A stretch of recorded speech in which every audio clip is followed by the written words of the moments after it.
Marinaga mga master. Welcome back sa munting YouTube channel ko, Pets of Brand. So, today's video, i-share ko lang sa inyo mga master. So, output kang nakagi kong beta breeding na unfortunately, puro female. Paili ko sa inyo. So, bali, yun ini mga master. So, output kang nakagitang breeding na unfortunately nga ni talaga mga puro babae. Igwa man kilalaki, pero para sa kuya mga reject day kumbaga day pasado sa quality ko kung na masasabi tang magayon. Pero maski puro pa no nag-select magrari ako sa indaki nagkapira na ikinag ko sa jar. Oni, bali ibalyo ta.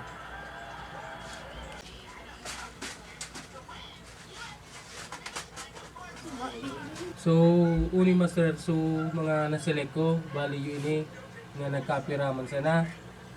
Tapos, di sa nagkapirang ini, nag-select naman ako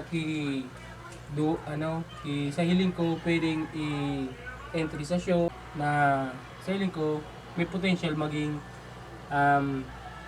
show grade.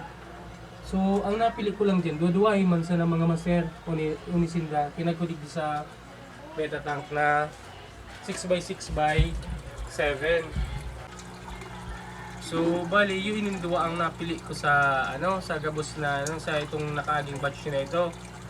Na yun, sabi ko para sa kuya medyo confident ako na pwede kong i-try kawat. Wala, i-flirt ako ng mga master. Iyan sa duwang napili ko. Then kang pagkapili ko kayan, pinunang ko na sindang i-groom sa paaging aram ko. Which is, syempre, inot na inot, kapig pagkaon ko sa inda, pagkaaga, uning APK na in-sponsor sa tuya ni Bro Ryan, Ralph Ryan Ilaw. So, sugapi, tigbabaw ko mga kayo ni, pati ining tigugum ko, yung matigtaw ko, halang ko ang protein content kayo ni, buda, mas matakaw kayo ni ansira, ining APK, sa obserbasyon ko. Tigtawan ko lang sinda titig D8. Yan. Tapos, after kayo ninda magkaon, untong BBS naman ang titaw ko sa inda, mga master, tangaling siyempre, so mas maging magkakarinig mo kitang live foods na tiga tao. So mga master, bali, ini so BBS ta. At igagamit ko pala na BBS para sa mga sa mga beta fry ko. Ang pipili ko talaga ang brand G Aqua kasi mas pino siya. So yun yung tigagamit ko. Pinasettle ko na pala ng mga master tanganing pag harvest ta kang hatch ng BBS, madali na lang. So, ilalag ko na lang digdi sa net. Yan. Dito lang ta. So, beta fry ko. Dito man sana. So, yan. Tapos, pag-aro kayo ni mga master, pipa bulusan ko na sana inidigdi sa gripo. Na, taso, tubig dagat, or tubig alat na gamit na sa pag-watch kang BBS. Dahil ko na may katig sasabay. Arog lang yung kaan. So bali yun yung mga master so so buhay ng BBS na pwede ta nang ipakaon sa mga beta fry ta. Buda yun naman sa tada kayo ni yun man sa tiga ko naman sa tigugrum kong female na beta. So uni master, mga master yun so beta fry duwang batch na patch ko. Yun na muna yung pagpakaon ko sa inyo. Pa masarin, ining saro na yun, day old. Yan, tigri lang. Tapos sa tada ko mga master, yun na sigataw ko dito sa female beta ko na tigugrom. Tigri lang. Tapos so, ibang lalaki na gagamit ko sa pagbreeding, tigtatawang ko man na diit, habo ko naman gamitan sindaki tube effects, lalo pag medyo adult na. Dahil man ako nag-culture mga master kay dap niya, or mosquito larvae. Tabo ko, medyo natatakot kaya ako para sa mga ate ko kung ano anti-dengue. Kaya tama na sa kuya ang BBS, maski medyo mahal. So arog lang kayan mga master. Ito, pagkatapos kayan, mapo na kita mag-siphon. So mga master, bali, tapos na sindang magkaon. I-siphon ta na sinda after nindang consume so tinawta sa indang pagkaon.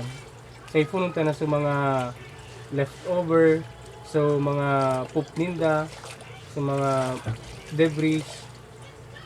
Araw kaya ng ano ko, ang teknik ko sa pag-groom. Tanganing mapanatili ta so gayong kang finish kan sa tuyang sira. Tapos syempre tanganing mas madali sinda magdakula. Madali ano toong pirmi sindang good health. Yan, araw ka anti ano ko. Itadang ko mag-resin ng mga master key D8.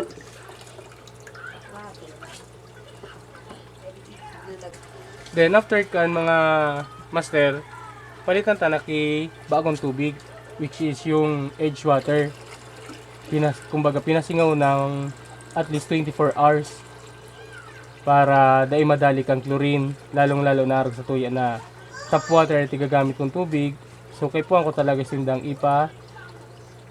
ipasingaw, ipa-edge water bago ko gamiton sa betata. Tanganing maiwasan tang madiskwido sa sira ta.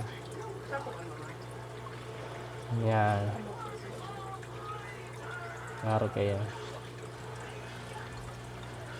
Tapos syempre mga master, dito pero may paglingawan na magkadki, magnus, lalong-lalo na sa tigsasabi ta, tigugurum ta, na ini kaya nakakapa-enhance pa ini kang kulay. Salamat pala digdi kay bro Sebastian Santiago. Siya kay ni sa kuya sinagtao. So yun in-permi ko tigagamit sa inda after ko mag-water change. Ikagan ko sa mga 10 kapirang drops. So arog man sana kayan. So mga master, arog man sa kito so diskarte ko kang pag-groom kang sa tuyang mga sira, lalong-lalo na sa mga pigiling kung pwede kong i-try isali sa mga show. So ngunyan, timing man mga master na igwasindang so ABA igwak mini show, mini beta show sa Ayala. So ngunyan, ina-try tayo ning i-entry or i-support ta mailing tamang kung tama man so pagkakaselect ko. Tapos para kung bagaman paladon man kita at least ma-fulfill man so so mga pagparapagal ta na i-groom so sira ta. So ngunyan mga master, hanggang digdi na mo ng video ta kay puwang ko ng daraw ni pading Kenneth Rapanot Cantor. Shoutout pala padi siya kaya kay ni sumadara duman sa sa Ayala mag-bench in ta, kumalog pa po ako sa trabaho. So paano mga master, hanggang digdi na muna. Sa aga na sa nagiraray kita maghirilingan. Thank you.